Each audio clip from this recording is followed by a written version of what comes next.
Let's welcome in Hockey Central insider and co-host of 31 Thoughts, the podcast, Elliotte Friedman. Elliotte, let's start with the Carey Price question, and hopefully the last time we ask about this with regards to Seattle. Was it, in the end, too much risk with regards to potential injury or potential contract, or maybe a combination of both that maybe dissuaded Seattle from maybe taking him?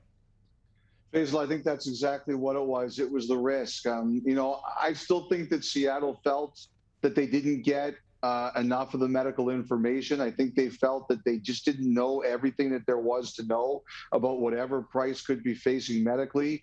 He's headed to New York tomorrow, as a matter of fact, to get knee and hip looked at and see what exactly needs to be done. I think that's what it came down to. They just weren't sure. Now, if you take a look at a lot of Seattle situations, they don't have a lot of contracts there that have a lot of term on it.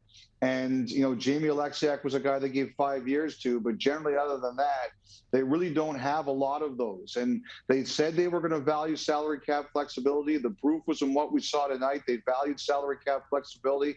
And I think if they were going to take Price, they wanted to know a lot more about what he was potentially facing health-wise than they did. And at the end of the day, I think that's the reason they decided to pass. In talking to some people from Edmonton, they're a little bit surprised that Adam Larsson left the Oilers to go to Seattle. Was that surprising to you, and what swayed him to leave Edmonton? Faisal, I think there's a couple of things here. First of all, yes, I'm surprised because back after the trade deadline, the word was that Adam Larsson was going to re-sign in Edmonton and that they made enough progress right before that deadline that everybody felt comfortable it was eventually going to happen. And, I thought that was the case, like everyone else. And, I just think that he wanted a fresh start. And if you look at, the last couple of years, it's been pretty emotional for him. Some family issues. Also, I wonder if he was ever really comfortable. The trade for Hall. I think at times. The jokes, the one for one. I always wonder if that ever made him feel really comfortable in Edmonton. At the end of the day, I think he was ready for a fresh start. I don't think, Seattle really beat him out Edmonton in terms of what they offered. I just think at the end of the day, he wanted a fresh start. That's what a couple people closer to there have told me. Yeah.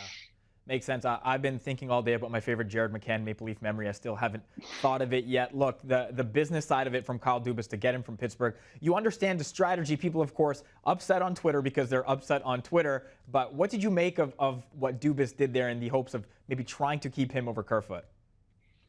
Well, first of all, you're right about something.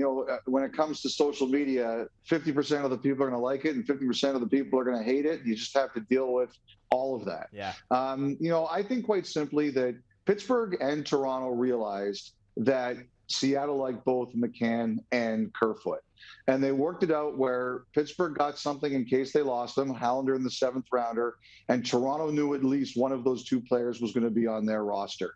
And I think that's what, Toronto wanted. I think the other thing with Justin Hall is that, to replace him at his salary slot, $2 million, I think it was going to be borderline impossible for the Maple Leafs. So I think that also factored in the decision. At the end of the day, I think Toronto they've lost a lot off their roster. They're going to lose Zach Hyman. He's likely going to sign in Edmonton, Faisal. And I just think they wanted to get as much stability as they possibly could before they started looking about how they wanted to rebuild their group. We know Wednesday's expansion draft was the start of what will be a crazy, crazy week. Rosters get unfrozen Thursday. The draft goes Friday, and free agency kicks off in less than a week's time. How crazy will the next 7 to 10 days be, and what are some of the biggest names we should look for? Well, I think they're going to be pretty busy. The draft is in a couple of days, and I think there's going to be a lot of moves around the draft. So Thursday, the freeze ends at 1 p.m. Eastern, 10 a.m. Pacific. The rumored Barclay Goodrow deal. I think that one's going to get done. I think we're going to see a Taylor. I think we're likely going to see a Taylor Hall extension in Boston. I know they're worried about that one. Working on that one, and I know they're hoping to get it announced sometime on Thursday. I think you could potentially see a Zach Hyman deal in Edmonton, and we'll see if Toronto makes a trade with them so that Hyman can get the 8th year and Toronto can get a draft pick out of it. The Maple Leafs are a little short on draft picks.